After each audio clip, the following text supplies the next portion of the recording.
What's going on, boys and girls? I hope you're all well. This video is dedicated to our upcoming midweek match against Brentford at home at the Emirates Stadium, where Arsenal are in desperate need of getting back to winning ways after what was arguably a disappointing 1-1 result away to Chelsea on the weekend. I've already touched on that game, so I'm not really going to go into it much in this one, but the long and the short of it is that we need to get back to winning ways. We have to kind of make another statement, as it seems with Arsenal. Every weekend, every game is an opportunity for us to make a statement, to further cement our position at the top of the table as a team that is ready to win this Premier League. And I think there's been a lot of noise following the Chelsea result. And so I just think this is a chance for Arsenal to shut that noise up and just kind of get back to what we've been doing for the best part of the season, which is winning football matches. Manchester City obviously played this morning or last night, depending on where you're watching this from. And look, at half time, when it was 3-0, I'm sitting there going, City are back. They're back. They're looking serious again. When it went to 5-1, I'm sitting there going, they look a problem. And then the end of the game comes around, and if it wasn't for a goal line clearance by Gvardiol in the dying seconds of the match, that game would have finished 5-5, which would have been mental. To think that City were up 5-1 in complete cruise control and nearly came this close to drawing 5-5, I think just summarises for me why I'm not completely convinced by this Manchester City team and the threat that they might pose to Arsenal. Now, don't get me wrong, I'm probably not as firm as I was a couple of weeks ago in regard to this opinion, but I just think when you look at the last two games for City, it demonstrates how lethal they are going forward and how easily they can score goals. But I just think defensively they are too easy to get past. And I think that will come back to bite them as the season progresses, because I think there will be games where the attack maybe doesn't work and they're not able to bail themselves out of conceding two sloppy goals in a match. So I am more concerned by City as it stands right now, and I do think that they are probably going to be our biggest challenge to this Premier League title. I think for as long as Haaland is in that team and in form and scoring goals, they are going to win a lot of football matches. I'm just not convinced by that defence. I'm just not.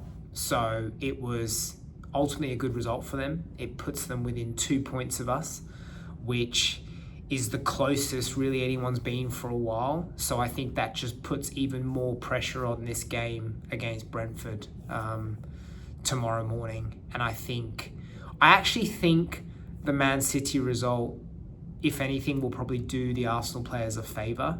I think, obviously, if City would have dropped points, that's a nice position to go into that Brentford game. But I do think off the back of the result against Chelsea, where you can tell the players were frustrated and disappointed, and I'm sure they've listened to all the nonsense that's been spoken since that game finished, I think knowing that City have kind of laid down that challenge of, we've won, let's see what you can do, I think that will make sure that the Arsenal players are really on it for this game. And you can see that Arteta is already trying to create an atmosphere within the Emirates Stadium tomorrow night from a fan perspective. So I think the Arsenal players will be right up for this game, and I don't expect us to mess this one up. I do think Brentford are going to present quite a few challenges. I think they are a dangerous team. I think they're a team that has done incredibly well this season when you look at the circumstances they came into this season with. They lost their manager, they lost arguably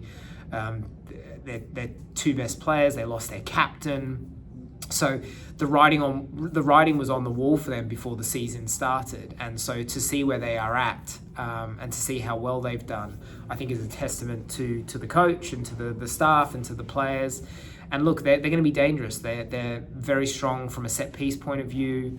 They're big, they're physical. They've got arguably one of the top strikers in the league right now in terms of goals being scored with Thiago. So yeah, they're not going to be a walk in the park opposition, and I think they'll present some threats to Arsenal that we'll have to be really switched on to. I think at the end of the day, though, if we can play to our potential, I think we should win this football game. I think the biggest question for me is probably around what team does Arteta pick. We're juggling injuries still to this day. Saliba, it sounds like it's nothing too major. It sounds like it's days as opposed to weeks. So it sounds like there maybe is a chance that he can come back for this one. I think the same is for Trossard. I think he gave an update on Trossard and Saliba and that it was days for both of them.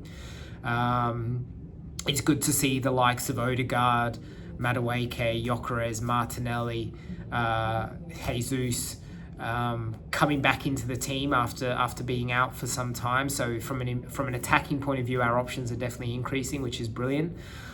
I'm just worried about the fact that we might have to go another game without either Saliba or Gabriel. Now, if I look at who I would start in this one, I'm torn. I feel like this is an opportunity to rest some players. But I also think it's so important that we win this game off the back of the Chelsea result.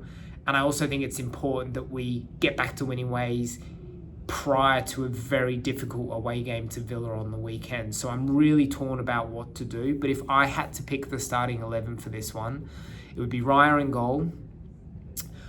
I think if Saliba is back and okay to start, I would play Ben White on the right. If Saliba's not available and it's going to have to be Nketiah and Mosquera again, then I would keep Timber on the right hand side, because I just think, as much as I trust Ben White, at the end of the day, Ben White has not played a lot of football. So to make 3 changes to our back line for one game, I feel like that's just a little bit too much. So I know I'm kind of speaking a lot here, but essentially, if Saliba's back, I'm going Saliba and Nketiah, and then I'm going Ben White on the right, Calafiori on the left. If Saliba's not available, I'm going Nketiah, Mosquera in the middle, Timber on the right, Calafiori on the left. Zubimendi, for me, can start. He came off quite early in the Chelsea match due to the yellow card he was on and the fact that we tried to be a little bit more aggressive, given that Chelsea were down to 10 men. Rice is the big one for me. Rice is the question mark where I'm like, he's played 3 big 90-minute games in a row. He must be redlining at the moment. And so do we just take him out and get him fresh for the Villa game, which is a massive game? One side of me is like, we should have enough about us at home to beat Brentford without Declan Rice. But then on the other side of it, I'm like, he's so fundamental to this team right now that do we risk taking him out and potentially messing this game up and not getting the result we need? So I'm really torn.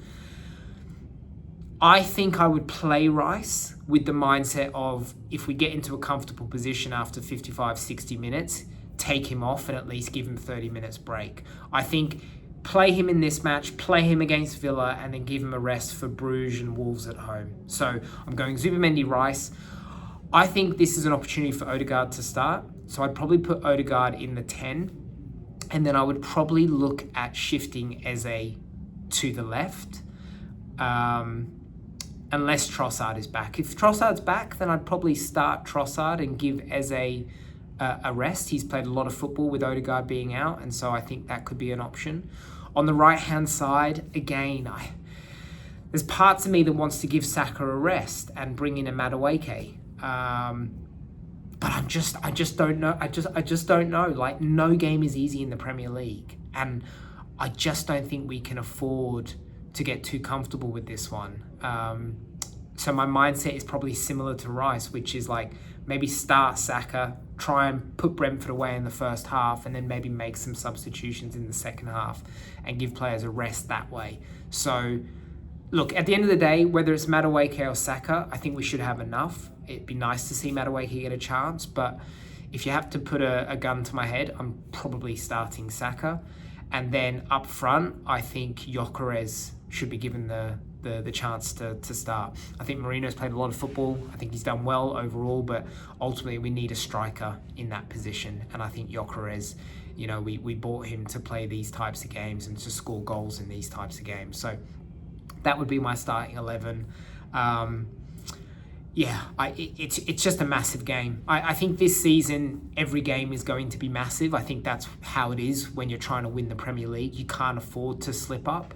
And so, we've had 2 draws now in our last 3 Premier League games. And I think it's time now we try and get back on a bit of a winning run to try and build up a bit of a lead again. So 2 very difficult fixtures up next for us, Brentford at home and Aston Villa away.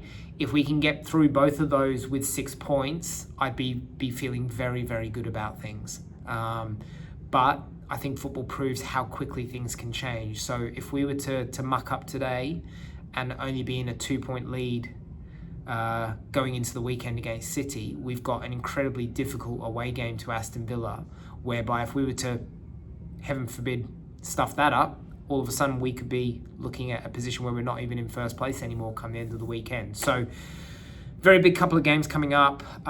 Still have complete confidence in the boys, and I think this is an opportunity for us to once again kind of prove who we are and what we're about this season and shut a lot of people up. So I'm going to go with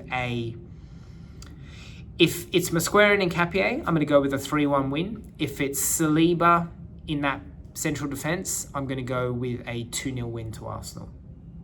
Let me know what you guys think in the comments. Don't forget to like and subscribe, and I'll see you on the next one.